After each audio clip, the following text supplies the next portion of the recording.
Enfim, a gente pensou em fazer essa sessão porque a gente recebeu um link da Cinemateca de Bolonha com a restauração e nós ficamos muito impressionados com Os Enganados, um link dos Enganados. E ficamos pensando assim, que filme poderia fazer um diálogo com um filme tão impactante como Os Enganados. Daí a gente pensou talvez um filme israelense do mesmo período, mas no final a gente achou que o filme do Lionel Rogozin, que é um americano judeu e que propôs essa conversa entre um palestino e um israelense, poderia criar um contraste interessante, tanto estético, principalmente estético, porque eu acho que a discussão ela é até, em alguns momentos, complementar também. E, bom, a gente achou que seria interessante apresentar esses dois filmes recém-restaurados pela Cinemateca de Bolonha com uma convidada muito especial, que seria a Arlene Clemesha. E, inclusive, a Arlene, entre várias outras coisas que ela já fez, programou este filme dentro de uma mostra que ela programou por alguns anos no Cine Sesquina, chamado Images from the East, Imagens do Leste, 2010, por aí. Sim.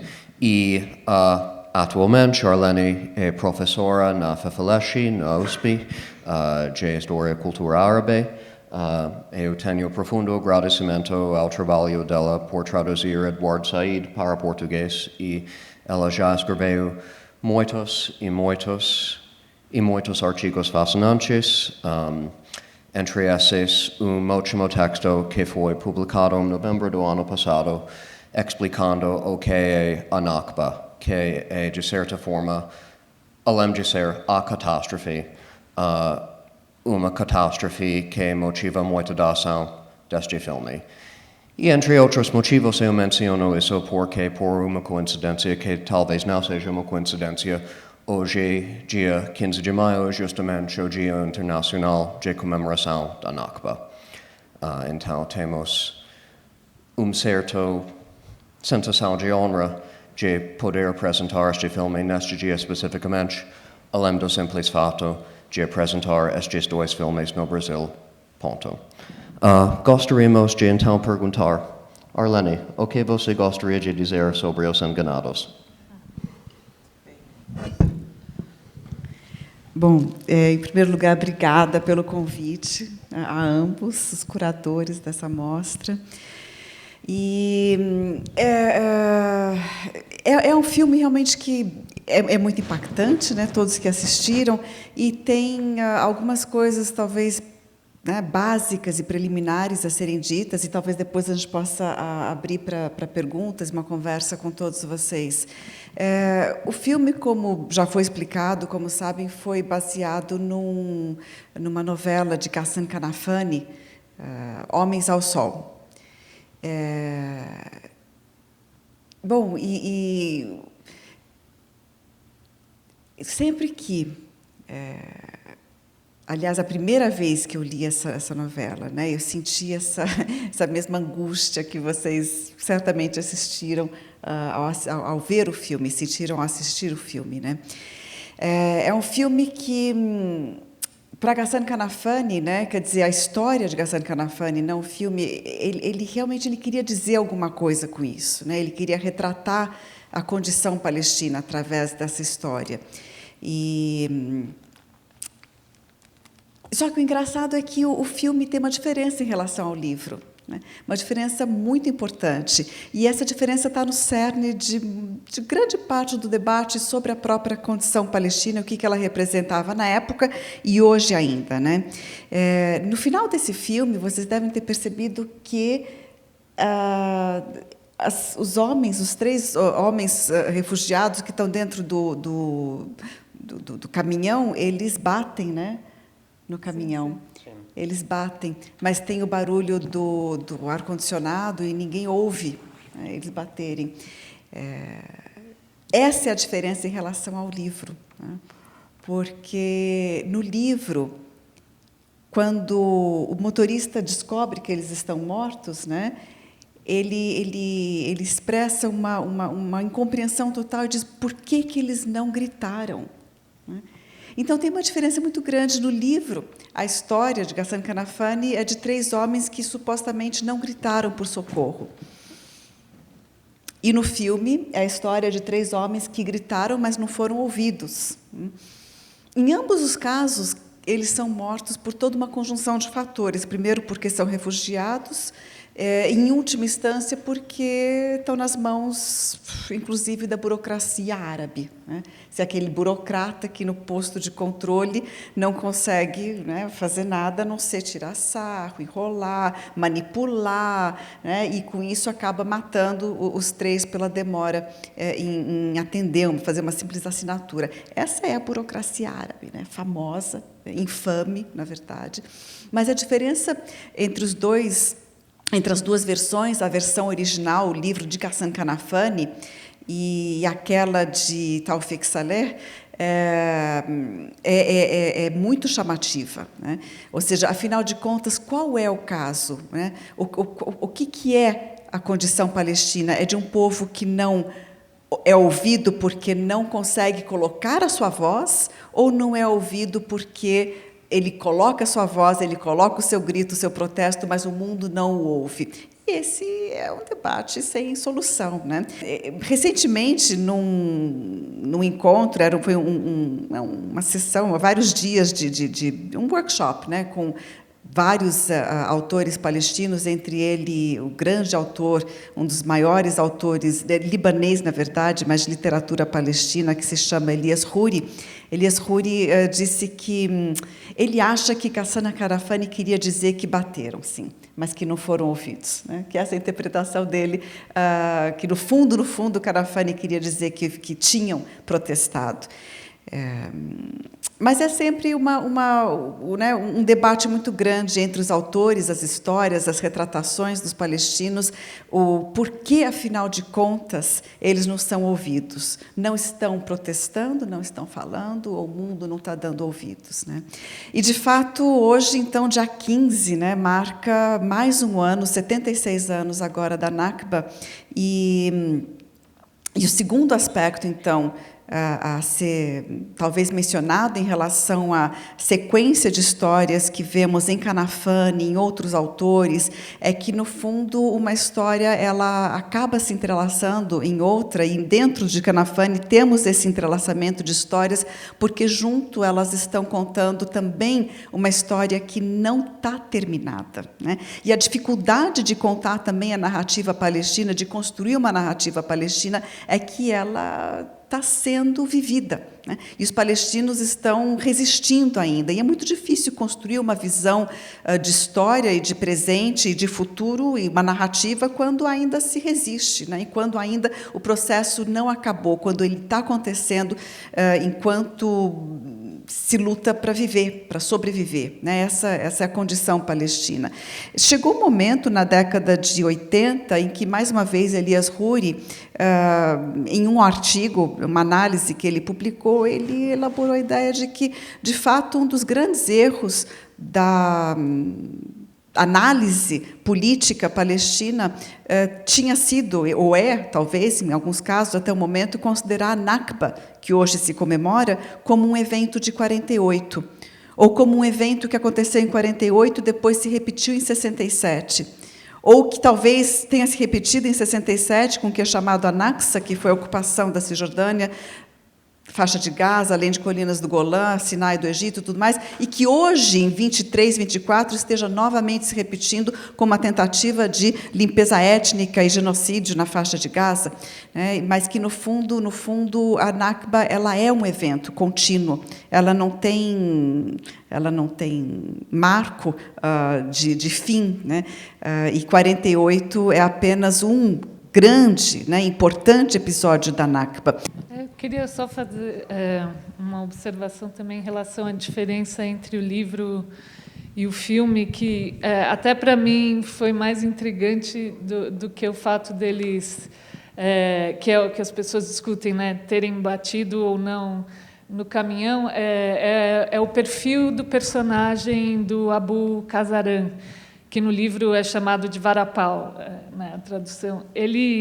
No livro ele é um personagem muito mais dramático e complexo do que no filme, que ele parece ser uma figura extremamente fria, né, calculista, assim, um mercenário. E até para ilustrar, eu queria só ler o finalzinho, né, pensando como o filme acaba. Inclusive, o filme acaba com as vítimas, com os mortos, enquanto que o livro acaba com o motorista, né,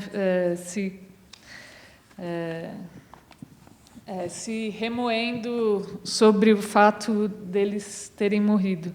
Então, eu vou ler rapidinho esse trechinho, que é esse momento final que o motorista lida com a morte dos 3 refugiados. Quando alcançou a porta do caminhão e estava pronto para levantar a perna e entrar, teve um pensamento repentino. Ficou congelado, imóvel, tentando fazer ou dizer alguma coisa. Pensou em gritar, mas imediatamente percebeu que era uma ideia estúpida. Tentou continuar a subir no caminhão, mas não tinha forças. Achou que sua cabeça ia explodir. Toda a exaustão que ele sentia, de repente, lhe subiu à cabeça e zumbiu nela. Ele pôs a cabeça entre as mãos e começou a puxar os cabelos para expulsar o pensamento. Mas ele continuava lá, enorme, retumbante, inabalável e inescapável. Virou-se para olhar para trás, para o lugar onde tinha deixado os cadáveres, mas não podia ver nada. E aquela olhadela fez aquele pensamento deixar sua cabeça em chamas. De repente, ele não conseguia mais mantê-lo dentro da cabeça. Jogou os braços para os lados e olhou para a escuridão com os olhos bem abertos. O pensamento escorreu da mente e correu para a língua. Por que eles não bateram nas laterais do tanque? Então, né, para ele é insuportável a morte das 3 figuras, enquanto que no filme não, ele simplesmente abandona os corpos e vai embora. E até o Tawfik Saleh fala, ele tentou adaptar o livro. Desde que ele leu, na década de 60, pela primeira vez, ele queria adaptar, só que ele não... Primeiro, ele não conseguiu o financiamento, e depois, com o tempo, ele não achou, em algum momento, que era oportuno, porque é um livro muito melancólico, né? Teve, em alguns momentos, ele achava que era melhor pensar na luta palestina como algo mais... positivo, mais proativo. E daí, quando ele decide adaptar, o personagem do Abu Kazaran vira uma figura até que ele até menciona que ele foi criticado por ter essa figura de ser um homem palestino que lutou na guerra, inclusive, e ao mesmo tempo é um mercenário frio, né? Então, eu acho interessante que no livro são 2 momentos diferentes que criam até personagens diferentes, né? Eu achei interessante também essa diferença do filme para o livro, até porque o Tawfik Saleh fala que dessa coisa da burocracia árabe também, dos países árabes. E a gente vê algumas cenas, né, dos políticos no filme sempre deixarem sempre justamente ter a burocracia que tem os apertos de mão e nunca nada é feito, né? Então isso, e também o filme é considerado o primeiro filme que levou a sério a causa palestina, assim, o primeiro filme que tratou a causa palestina com seriedade foi Os Enganados. Isso também é interessante, foi algo... O Tawfik Saleh realmente já estava envolvido nesse projeto há um bom tempo. E só uma observação também, a sobrinha que morreu junto com Ghassan Kanafani, Era uma sobrinha que ele amava de paixão e que ele escrevia para a sobrinha. Escrevia não, todo aniversário ele dava um presente. E quando ela fez 8 anos, ele escreveu um conto para ela, que foi publicado, traduzido pela editora Tabla também. E é interessante que no início ele fala: eu não vou descrever um poema porque eu não sou um poeta, eu não vou descrever uma notícia porque eu não sou jornalista, eu vou escrever um conto porque eu sou um contador de histórias. Eu achei isso bonito do livro também. Bom, eu vou fazer 3 observações rápidas. Esse livro se chama O Pequeno Lampião. É livro, inclusive, que já lemos para nossa filha. É livro infantil bem bonito. Arlene mencionou livro de Kanafani chamado Sad. Esse é o nome da personagem principal do livro. Este livro também foi publicado no Brasil pela editora Tabla. E você soletra este nome UMM e depois SAAD. Então, para quem tiver interesse, são 3 dos 4 livros de Kanafani que são publicados e 1/5 vai sair dentro dos próximos meses, eu acho. Segunda observação é sobre Tufik Saleh, só um pouco de contextualização para ele. Ele é uma figura que não é muito conhecida hoje em dia. Ele fez poucos filmes, menos de 10 longas, e é muito difícil ver os filmes dele em boas cópias.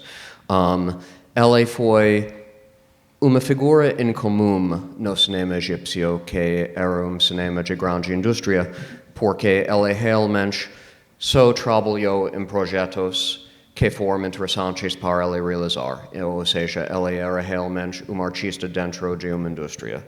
E até saiu do Egito para poder fazer Os Enganados.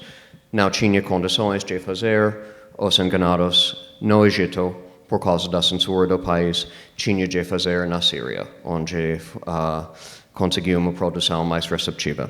Queria agradecer muito as falas de vocês, é uma honra poder escutá-los. Achei muito interessante o que a Arlete falou sobre essa questão de gritar e não ser escutado, porque eu estava sentada mais no fundo, não sei se a sala inteira conseguiu escutar, mas teve um momento crucial no filme, que eu acho que a manifestação aqui da Nakba passou, e a gente fiquei escutando o filme, escutando genocídio. Então, acho que isso somou uma camada muito interessante também para a exibição no dia de hoje. Pensar que a sala de cinema, em tese, deve ser um ambiente isolado, principalmente acusticamente, e saber que os gritos da manifestação ultrapassaram esse espaço que, em tese, deveria ser isolado, né? De tão fortes deveriam estar. E a minha pergunta é um pouco sobre a questão do restauro. Se vocês têm a informação de quando que esse restauro... A gente sabe quando que ele foi finalizado, né? Eu acho que vocês falaram que foi em novembro do ano passado. Mas quando que foi decidido fazer o restauro? Se já tinha começado esse processo dessa nova fase de guerra, né, que a gente está vivendo hoje? Porque eu acho que...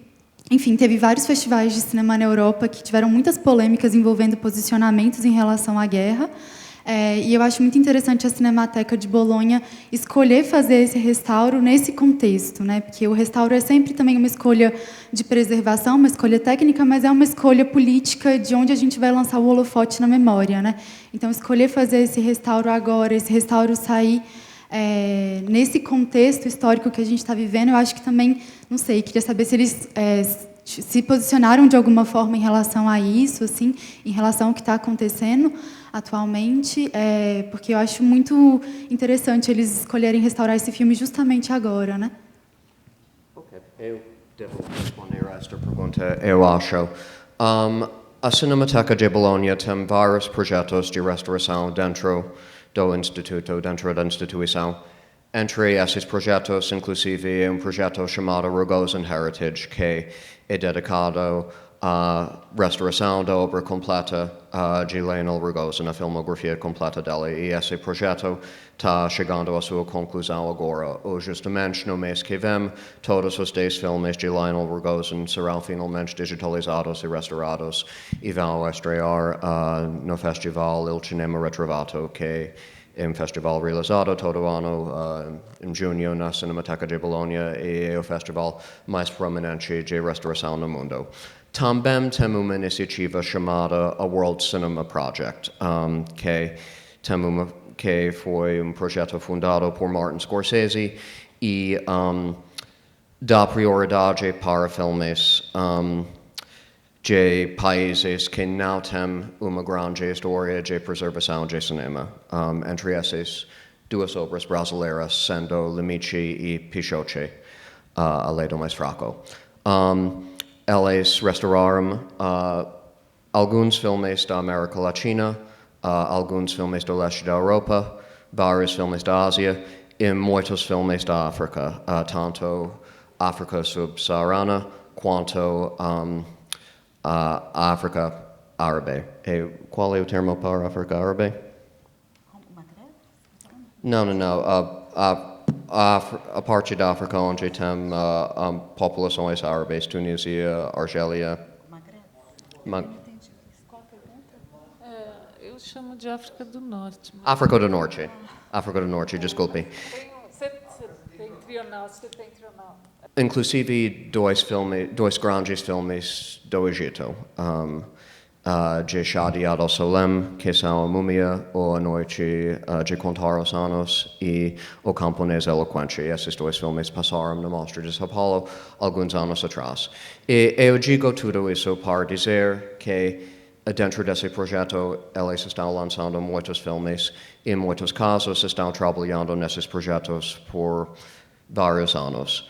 A restauração de Os Enganados, especificamente, foi projeto que seguiu o mandamento por vários anos e tinha sua estreia mundial em junho do ano passado, no Festival de Cinema Ritrovato. Eles inspecionaram diversos elementos, inclusive uma cópia em 16mm que o próprio Tufik tinha doado para a família de Ghassan Kanafani e acabaram utilizando negativo duplicado, não negativo original, mas negativo duplicado que foi cedido pelo Acervo Nacional de Cinema da Bulgária e o negativo original de Somme, que se encontra no Paris hoje em dia.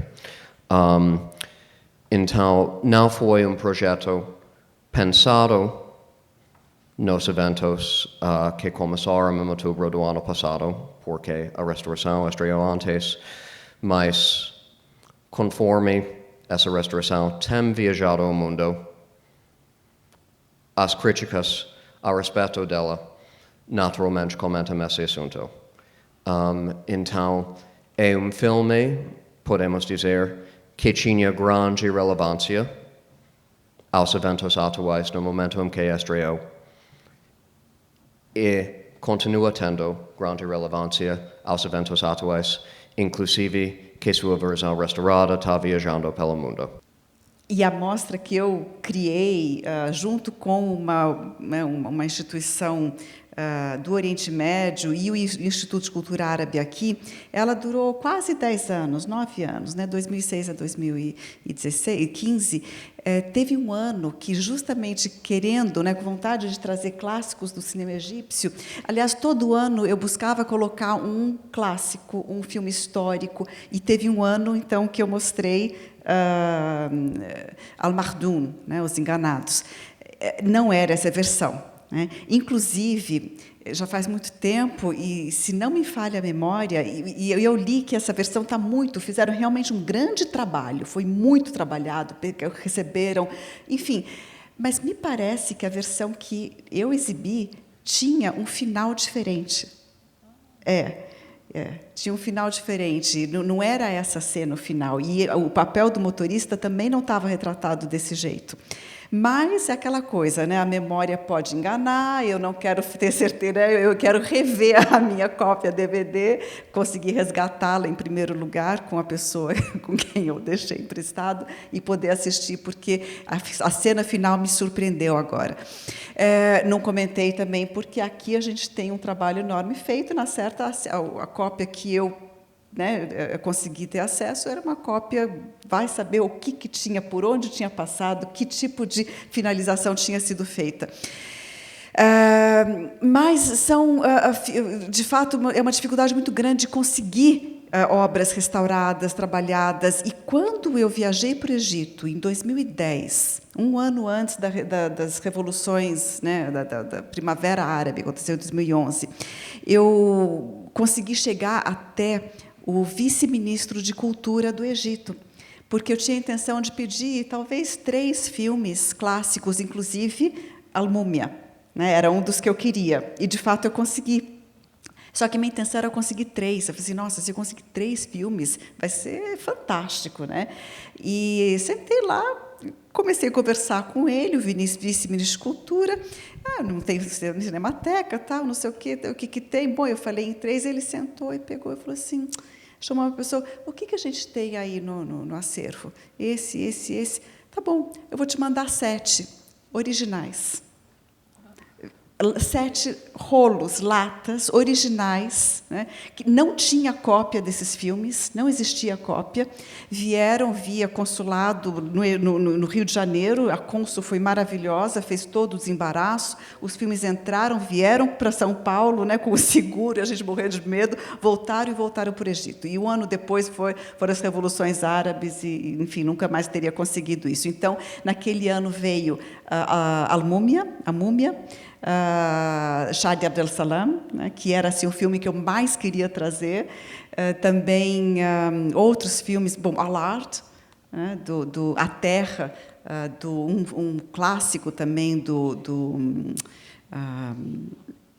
Shahin, Youssef Shahin, obrigada. Barakat, trouxemos Dawal Karawan, o grito de um pássaro, enfim, um filme do Barakat. Enfim, filmes maravilhosos, assim, simplesmente num piscar de dedos, aquele burocrata que aqui não conseguiu, né, assinar um papel, lá mandou 7 filmes, porque, não sei, confiou em mim ali, achou legal, no Brasil, vamos mostrar esses filmes. Enfim. Bom, só lembrando assim, realmente o que é, né, trabalhar com cinema árabe. É fascinante por um lado e muito difícil por outro, né? Realmente o trabalho que fizeram é primoroso. Ok, a família de Tufik-Saleh estava envolvida na restauração. A família de Kanafani estava envolvida em providenciar materiais e há estudioso muito importante de cinema do África do Norte chamado Mohamed Chalouf, que estava no Brasil no ano passado, inclusive, que trabalhou na pesquisa da restauração, e também uma organização chamada Nadi L'École Nas, que se especializa em circular cinema do Oriente Médio, se baseia em Lebanon, se não me engano, inclusive vai passar a versão restaurada de Os Enganados pela primeira vez no Líbano daqui a 2 dias, no dia 17. Então, sempre quando você tem uma restauração de qualquer filme, você tem uma variedade de entidades e pessoas envolvidas nela. Mais alguma pergunta? Sim, por favor. Primeiramente, eu quero agradecer a belíssima oportunidade que vocês nos proporcionaram em conhecer 2 obras maravilhosas. Começando pelo Diálogo Árabe, que é fantástico, de uma atualidade incrível e que já nos responde muita coisa da atual situação. Os enganados, nós continuamos enganados. Eu, eles e todo um terceiro mundo. Aliás, a tradução enganada, eu gostaria de saber se realmente é acertada ou é algum arranjo de português. Eu acho que nós continuamos enganados, como levantou a Mariana, porque eu fiquei chocado com a benevolência ou a mudança de atitude, me pareceu, do motorista. Que, no princípio, eu estava considerando que ele seria um mais dos enganadores que estão por aí, até hoje. A gente conhece bem essa história dos coiotes, México, Estados Unidos. Então, eu fiquei extremamente surpreendido com a qualidade, inclusive, da linguagem. que em 73 nós temos uma espécie de um neorrealismo com um vai e vem, uma coisa muito moderna, parecendo um filme de hoje. Eu gostaria de saber se eu continuo enganado. O motorista mudou de atitude ou ele realmente estava ganhando o dinheirinho dele por fora? Eu posso só dizer sobre o título. Sobre o título do filme, o título internacional do filme que o próprio Soleil escolheu é de fato Os Enganados em inglês, The Dupes, Les Dupes em francês e Gli Ingannati em italiano e por aí vai. Só uma observação também, o diretor, o Tawfik Saleh, ele faz uma...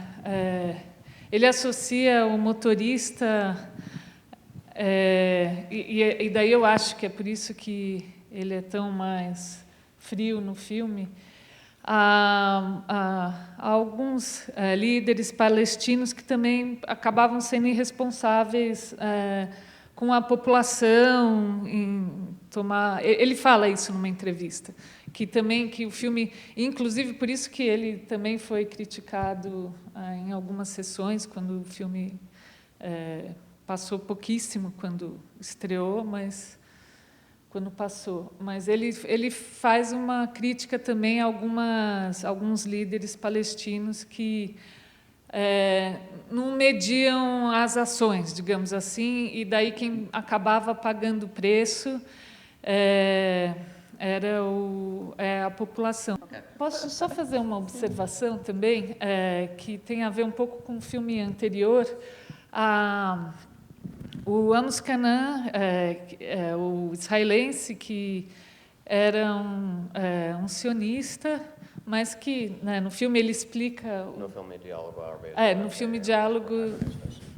Sim, eu não sei, para quem não estava na sessão anterior... Sim, mas ele explica o sionismo dele, que é um sionismo onde os palestinos e os israelenses tenham direitos iguais. Mas aí, na década de 2000, o filho do diretor Lionel Rogozin, Michael Rogozin, ele vai para Israel e entrevista uma série de pessoas que tiveram contato com os dois personagens que foram entrevistados e com o pai dele também. E um deles é a filha do Amos Kanan. E eu acho interessante que ele faz esse documentário entrevistando essas pessoas. E o interessante é que o posicionamento da filha, ela fala o seguinte: naquela época era possível ser sionista, na década de 70. E para ela já não é mais possível hoje em dia. Então ela é uma israelense que já vê que é preciso uma outra solução, que é claro que eles não discutem isso, mas que ela não acharia nem que o pai dela seria um sionista hoje. Também tem a questão que na década de 70 ainda ele era uma criança durante a Segunda Guerra. Foram pessoas que viveram, de certa forma, mesmo não estando na Europa, viveram a Segunda Guerra Mundial, né? Então é um reflexo diferente de hoje, né? Mas eu queria que você comentasse isso, Arlene, inclusive porque a gente assistiu a entrevista que você fez com o... Se não me engano, a conversa com Nev Gordon foi em janeiro? Foi agora, foi em maio mesmo. Arlene fez uma última entrevista com pesquisador, professor israelense que mora no Reino Unido, chamado Nev Gordon, que está disponível no YouTube, então ela se refere a isso. Que é um israelense que também não vê o sionismo mais como algo possível. Né?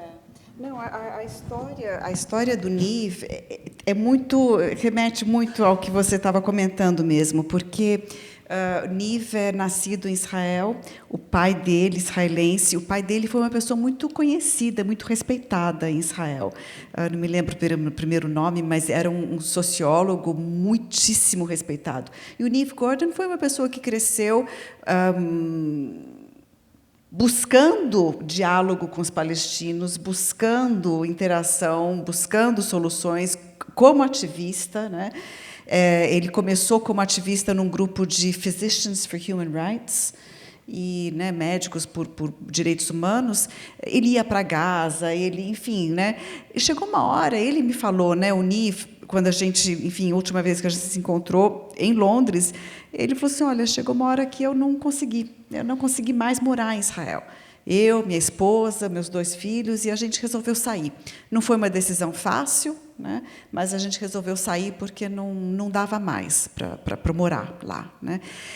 É uma minoria, claro, de pessoas que passam por esse processo, mas a gente vê que é um processo muito doloroso, que é muito profundo, porque você nasce num lugar, você é criado nesse lugar, você tem críticas, mas chega um momento que você vê que você não consegue mudar esse lugar, que você vai ter que sair, né? E ele falou assim que foi a coisa mais acertada que ele fez. Ele não se arrepende de forma alguma, ele acha que não tinha... ainda bem que eu saí, e hoje ele é professor na Universidade Queen Mary, em Londres. Aliás, ele adoraria vir para o Brasil. Louco para vir para o Brasil, passar uma temporada aqui. A gente aproveitaria muito se ele desse alguns cursos na USP para a gente. Mas é um processo pelo qual as pessoas, quando passam, realmente, né, é muito, muito difícil, muito notável. Enfim. E o próprio Amos Kanan também, na década de 90, ele é entrevistado novamente pelo Lionel Rogozin, e ele faz um comentário interessante, que ele fala: nós, judeus, sempre fomos Davi lutando contra Golias, e nós nos tornamos Golias lutando contra Davi, que hoje, na década de 90, isso são as crianças palestinas, principalmente, porque muitas morrem. Então, isso tem... Já desde aquela época, já era um problema que foi, né, que se agrava continuamente. Eu não sei nem se é o caso de entrar nisso aqui, mas, a meu ver, esse tipo de situação acontece muito porque o sionismo, a ideologia que levou, né, à construção do que hoje é Israel, e que é um longo processo, né, de um século, não é uma ideologia simples, tipo uma coisa ou outra. É uma combinação de fatores muito específico. Por exemplo, a meu ver, né, erram aqueles que simplesmente igualam o sionismo a colonialismo, né? O sionismo tem um aspecto colonialista de assentamento, mas tem um aspecto constitutivo também dessa ideologia, que é nacionalista e de libertação nacional. Então, como ele reúne essas duas coisas, por exemplo, o sionismo ele se constrói como uma ideologia e ele capta adeptos a essa ideologia no começo do século XX, final do século XIX, na Europa Oriental, com a ideia de construção do novo homem judeu, que vai se livrar do estigma do gueto, que vai construir uma nova vida, ou seja, ele tem um aspecto claramente nacionalista. Só que é um nacionalismo específico, que surge num lugar onde não tem condições de se desenvolver e propõe se desenvolver além-mar, através de um colonialismo de assentamento. Você não pode ignorar nenhum desses elementos do sionismo. Se você ignora um deles, você está reduzindo e você está errando a caracterização. A religião ele sempre foi, hoje é muito presente, mais do que no passado. A religião sempre foi uma justificativa. A religião sempre foi uma justificativa não, a palavra errada, um argumento, né? O movimento sempre foi laico. Hoje, ele é muito mais religioso. Após 67, a conquista de Jerusalém Oriental, que é um marco aí, o movimento passou a ser cada vez mais religioso. Mas ele nasceu como um movimento laico, que já tinha uma ala religiosa, mas ele usou a narrativa religiosa porque entendia que seria a melhor maneira de justificar ter Canaã, Terra Santa, seja lá o que for, antiga Israel, como local, né, como o local onde, né, seria enfim, constituído esse movimento. Porque tanto o nacionalismo ele não existia de forma assim difundida, que o sionismo propõe a Palestina, a Terra Santa, enfim, como berço para o desenvolvimento do nacionalismo judeu. Tá? Então realmente, e aí você faz bem lembrar, e a religião? A religião entra como o argumento, aquela ideia de que, olha, se não for nesse lugar, com o argumento religioso, a gente não vai conseguir atrair realmente uma massa, uma migração massiva. Né? Qualquer outro lugar do mundo não vai funcionar. Mas o cálculo lá no início era realmente estratégico, porque não eram pessoas religiosas. Depois, o movimento foi ficando cada vez mais religioso, inclusive na medida em que o Estado instiga, né, e financia o setor religioso, porque também ajuda a justificar muitas das suas ações. Então, tem uma dinâmica posta em ação aí com o elemento religioso do sionismo. E essa deve ser a última pergunta, porque estamos quase estourando o nosso tempo. Mais uma pergunta. Tenho duas perguntas. Mais duas perguntas, então. Olá, boa noite. Mais uma Priscila.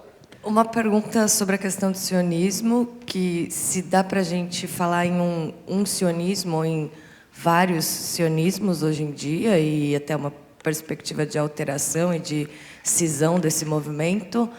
E uma outra questão que eu estou tentando lembrar aqui, que não consigo lembrar agora no filme, de nenhuma imagem de nenhum judeu. Os enganados.